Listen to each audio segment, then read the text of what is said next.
अय मेरे 85 के मूल निवासी मेरे बहुजन साथियों, आज के समय में मिशन का इतना प्रभाव पड़ा है कि हमारे दलित भाई लोग कुछ हद तक जाग गए हैं। लेकिन अभी अगर कोई जागा नहीं है तो हमारे पिछड़े समाज के लोग हैं, जो अभी कुछ लोग जाग रहे हैं, कुछ लोग जागने का प्रयास कर रहे हैं, लेकिन कुछ लोग प्रयास भी नहीं करना चाहते हैं। वो मनुवाद में इतना ज्यादा जकड़े हुए हैं कि उन्हें निकलने में थोड़ा वक्त लगेगा। गीत के माध्यम से कहना है क्या?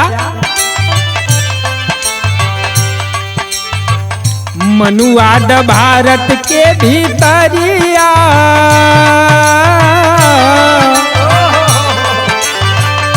मनुवाद भारत के भीतरिया, पिछड़ा ही ढोवत बागठरिया। मनुवाद भारत के भीतरिया, पिछड़ा ही ढोवत बागठरिया। मनुवाद भारत के भीतरिया, पिछड़ा ही ढोवत बागठरिया। सबसे ज्यादा पाखंडवाद में आज हमारा पिछड़ा समाज जकड़ा हुआ है। इसीलिए तो सूर्यभान कवि जी की कलम इशारा करती है। मनुवाद भारत के भीतरिया, पिछड़ा ही ढोवत बागठरिया। मनुवाद भारत के भीतरिया, पिछड़ा ही ढोवत बागठरिया। मनुवाद भारत के भीतरिया, पिछड़ा ही ढोवत बागठरिया। सभी पिछड़ा वर्ग आज पाखंडवाद को ढो रहा है। ऐसा मैं क्यों कह रहा हूं? गीत की लाइन इशारा करती है। पाप पुण्य स्वर्ग नरक भरी के दिमाग में,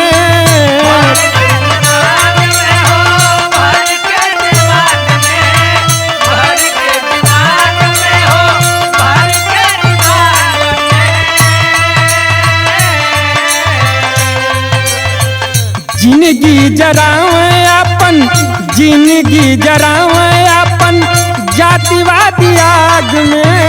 जातिवादी आग में हो, जातिवादी आग में। जातिवादी आग में हो, जातिवादी आग में। जिंदगी जरावे अपन, जातिवादी आग में की, पिछड़ा ही ढोवत बागठरिया। छलियन के पूजेला पैरिया, पिछड़ा ही ढोवत बागठरिया।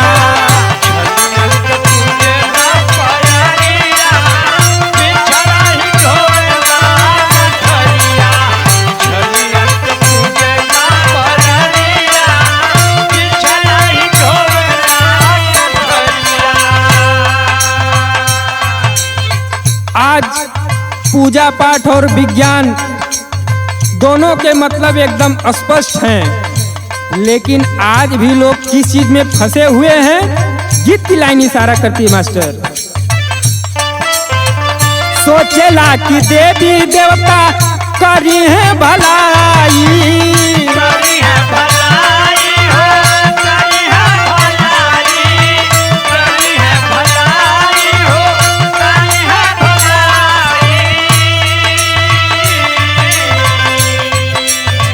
आज के समय में भी चेचक जैसी बीमारी को देवी माँ समझ के लोग धार चढ़ावत बा। इलाज पे ध्यान नहीं दे तो उनके आज तक दिमाग में ये भरल बा कि धार चढ़ौले से देवी माई खुश हो जाई, है बीमारी ठीक हो जाई। कैसे?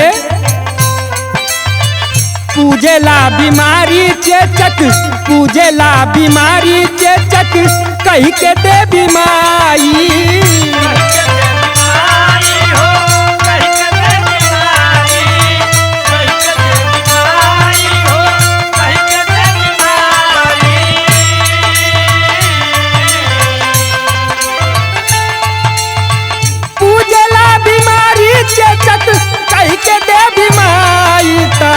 पिछड़ा ही ढोवत बा गठरिया।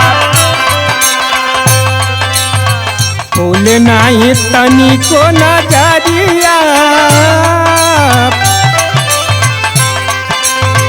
खोले नाही तनिको नजरिया, पिछड़ा ही ढोवत बा गठरिया।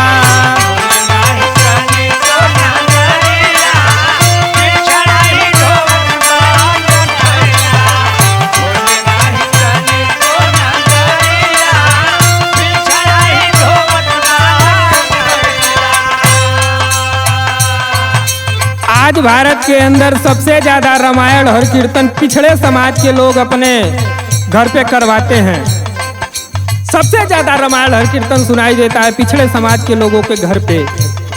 और उनको वो ऐसा क्यों करते हैं? क्योंकि वे भ्रमित हैं कि रामायण और हर कीर्तन अपने घर पे करवाने से हमें नौकरी मिल जाएगी, हमारा बेटा आईएएस बन जाएगा।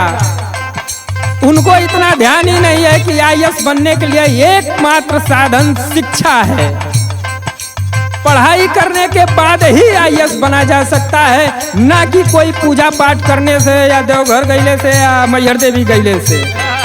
रामायण हर कीर्तन से पार ना होखे वाला हो। गीत का अगली लाइन इशारा करत बा का मास्टर? गीता रामायण रटन मांग खुशहाली,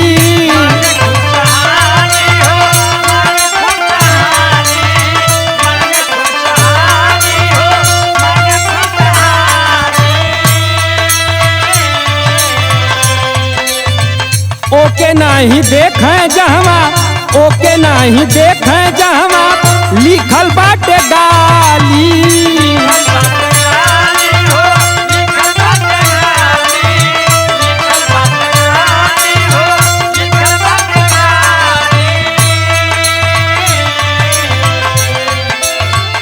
जिस रामायण का पाठ हम लोग अपने घर पे करवाते हैं, उसी रामायण के अंदर रामचरितमानस के अंदर पिछड़े समाज के लोगों के लिए और दलित समाज के लोगों के लिए तमाम गालियां लिखी हुई हैं। उस पे ध्यान नहीं जाता है। पिछड़े समाज का ध्यान बिल्कुल भी नहीं जाता है, इसीलिए तो लिखा गया ओके नहीं देखे जहवा, ओके नहीं देखे जहवा लिखल बाटे गाली, तब पिछड़ा ही ढोवत बा गठरिया। पाथर पूजा अठऊ पहरिया, पिछड़ा ही ढोवत बा गठरिया।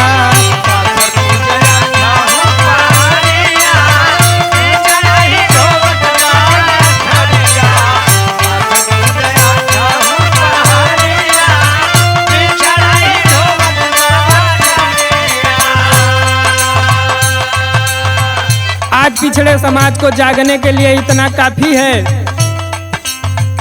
कम कहा जाए, ज्यादा समझा जाए, यही सही है। गीत की आखिरी लाइन इशारा करती है कैसे मास्टर?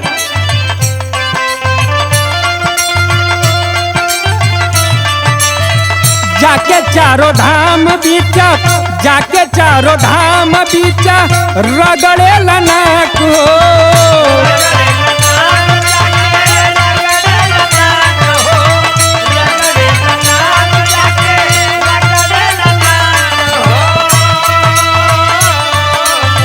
खरी बात कहले पर, खरी बात कहले पर हो जाला खाक हो।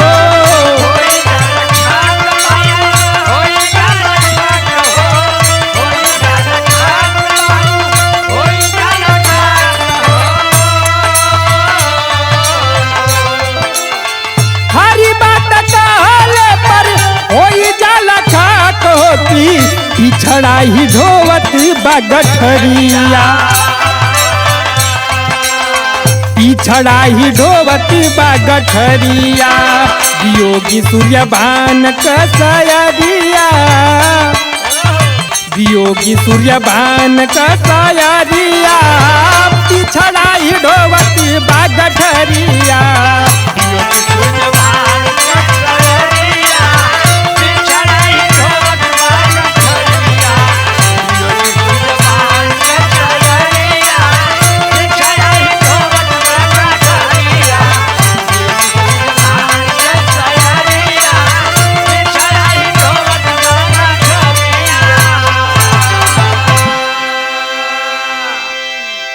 जय भीम, जय संविधान।